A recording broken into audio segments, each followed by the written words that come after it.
আসসালামু আলাইকুম রহমতুল্লাহি বারাকাতুহু। সমস্ত প্রশংসা আল্লাহ সুবহানাহু ওয়া তাআলা এবং অগণিত দুরূদ রাসূল সাল্লাল্লাহু আলাইহি ওয়াসাল্লামের উপর। আমরা ধারাবাহিক সিরাত পাঠ করছিলাম, ইনশাআল্লাহুল আজিজ আজকেও পাঠ করব। আজকের যে সাব টপিক সেটা হচ্ছে আব্দুল্লাহ ইবনে জাহশ এর সারিয়া ও আবওয়া যুদ্ধ।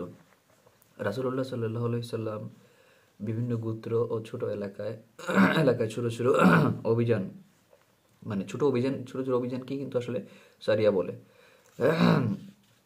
ছোট ছোট অভিযান ও হঠাৎ আক্রমণ শুরু করলেন। এই ধরনের অধিকাংশ সময় নিয়মিত যুদ্ধ করা হতো না। একে আমরা বড় বড় জোর, পরস্পরের জন্য শক্তি পরীক্ষা, সংঘর্ষ ও হঠাৎ আক্রমণ হিসেবে ব্যাখ্যা করতে পারি।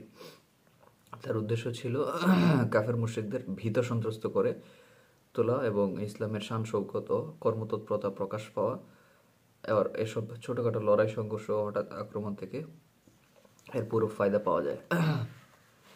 এই সুযোগে আমরা বিশেষভাবে আব্দুল্লাহ ইবনে জাহাশ রাদিয়াল্লাহু তাআলা আনহু এর সারিয়ার কথা উল্লেখ করব। এই সারিয়া সম্পর্কে একটি আয়াত নাজিল হয়েছিল। এছাড়া এ থেকে এই গুরুত্বপূর্ণ হাকিকতের ওপরও আলোকপাত ঘটবে যে কুরআন মাজিদে মুসলমানদের কোনো অন্যায়, বিচ্যুতি ও ভুলকে সমর্থন করে না, বরং সে বিভিন্ন জাতিগোষ্ঠীর দল সম্বন্ধে কোনো ফয়সালা দেওয়ার ও রায় কায়েম করবার ক্ষেত্রে ইনসাফের তুলাদণ্ডে প্রতিটি ওজন করে। ঘটনাটি সংক্ষেপে এখানে পেশ করা হলো। রাসূলুল্লাহ সাল্লাল্লাহু আলাইহি ওয়াসাল্লাম দ্বিতীয় হিজরি রজব মাসে আব্দুল্লাহ ইবনে জাহশ আল আসাদি রাদিয়াল্লাহু তাআলা আনহুকে অভিযানে প্রেরণ করেন এবং সাথে মুজাহিদদের 8 জনকে পাঠান। তিনি তাকে একটি লিখিত পত্র দেন এবং নির্দেশ দেন, এই পত্র এখন খুলবে না, দুদিনের পথ অতিক্রম করার পর পত্র খুলবে এবং পাঠ করবে। এরপর পত্রে লিখিত নির্দেশ পালন করবে, কিন্তু সাথীদের কাউকেই নির্দেশ পালন করতে বাধ্য করবে না। আব্দুল্লাহ ইবনে জাহশ রাদিয়াল্লাহু তাআলা দুদিনের পথ অতিক্রম করার পর পত্র খুললেন এবং দেখতে পেলেন এতে লেখা আছে, যখন তোমরা এই পত্র দেখবে তখন সামনে এগিয়ে মক্কা ও তায়েফের মাঝখানে নাখলিস্তান বা দ্রাক্ষাকুঞ্জ গিয়ে অবতরণ করবে। সেখান থেকে কুরাইশদের গতিবিধির উপর নজর রাখবে এবং তাদের খবরাখবর পাঠাতে থাকবে।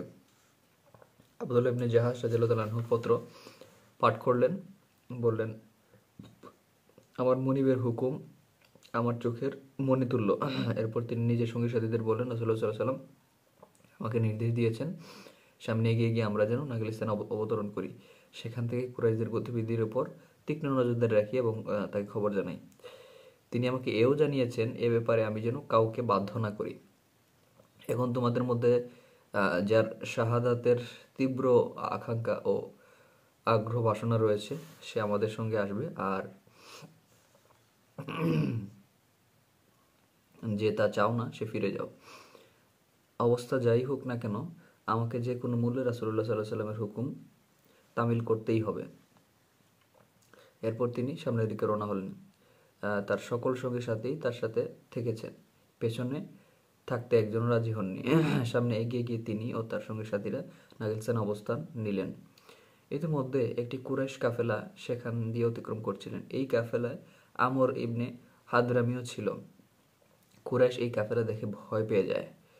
তাদের ছাউনিও কাছাকাছি ছিল। ইতিমধ্যে উক্কাসা ইবনে মিহসান, যার মাথা ছিল নেড়া, মাথা তুলে চাইল।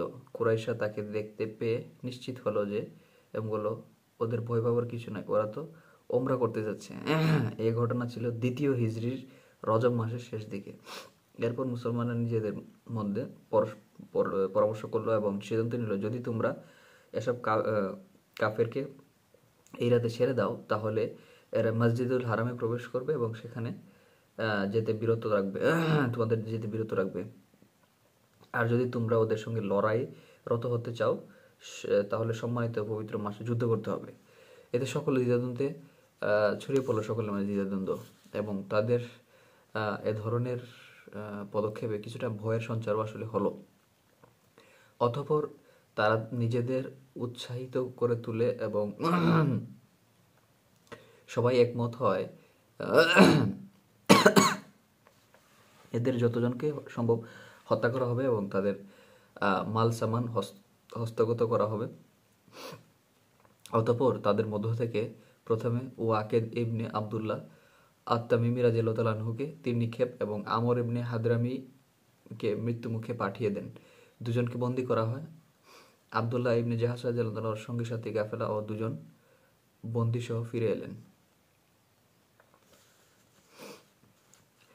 মদিনায় তারা রাসূলুল্লাহ সাল্লাল্লাহু আলাইহি সাল্লামের সামনে হাজির হতেই তিনি তাদের বললেন, আমি তোমাদের সম্মানিত মাসে যুদ্ধ করতে বলিনি। এরপর তিনি তাদের আনিত কোনো জিনিস গ্রহণ করতে অস্বীকার করেন, যা তারা যুদ্ধলব্ধ সম্পদ বা গনিমতের মাল হিসেবে এনেছিল।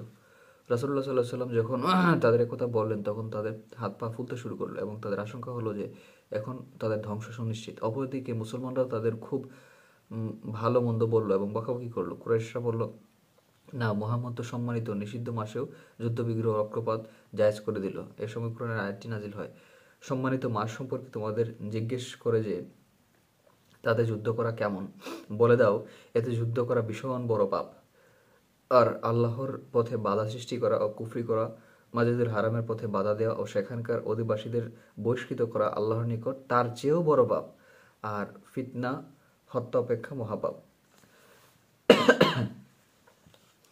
আল্লামা ইবনুল কাইয়ুম জাদুল মাআদ গ্রন্থে লেখেন, আল্লাহ সুবহানাহু ওয়া তাআলা আপন দুস্থ ও দুশমনের মধ্যে আদল ও ইনসাফ করেছেন এবং আপন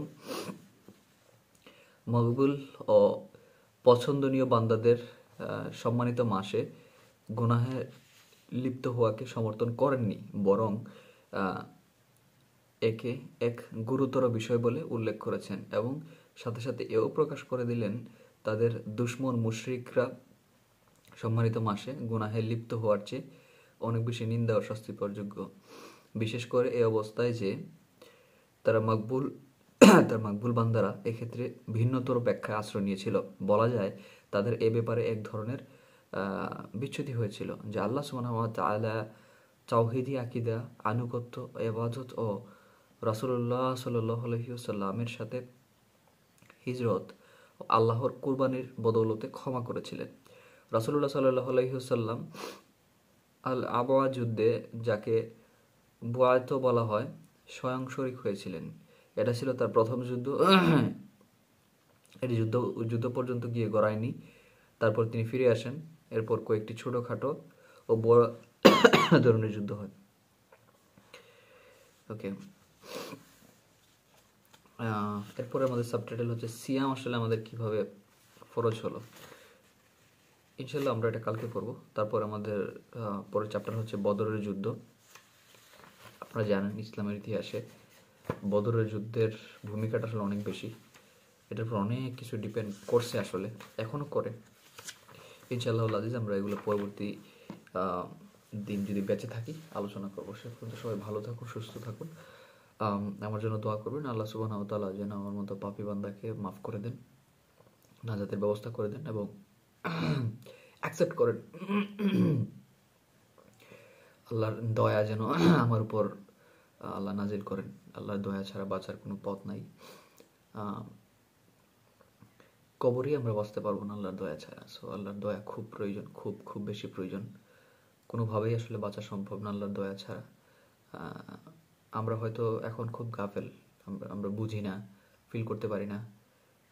সমাজের অনুকরণীয় স্থানে যারা বসে আছে তারা সবচেয়ে বড় গাফেল, ঠিক আছে? আর তাদেরকে অনুসরণ করছে একটা মেজর সোসাইটি, ঠিক আছে? তারাও গাফেল। সো আল্লাহ সুবহানাহু ওয়া তাআলা আমাদের সবাইকে তৌফিক দান করুক, সবাইকে হেদায়েত দান করুক, যেন আমরা বুঝতে পারি, আমরা সঠিকটা মানতে পারি, হক মেনে তা আদায় করার চেষ্টা করতে পারি ইনশাআল্লাহ আজিজ। সবার আগে আমাকে আল্লাহ হেদায়েত দিক এবং যারা মারা গেছেন আল্লাহ সবাইকে ক্ষমা করে দিক এবং তাদের কবর রাজা মাফ করুক, তাদেরকে জান্নাতুল ফেরদৌস দান করুক। আসসালামু আলাইকুম ওয়া রাহমাতুল্লাহি ওয়া বারাকাতুহু।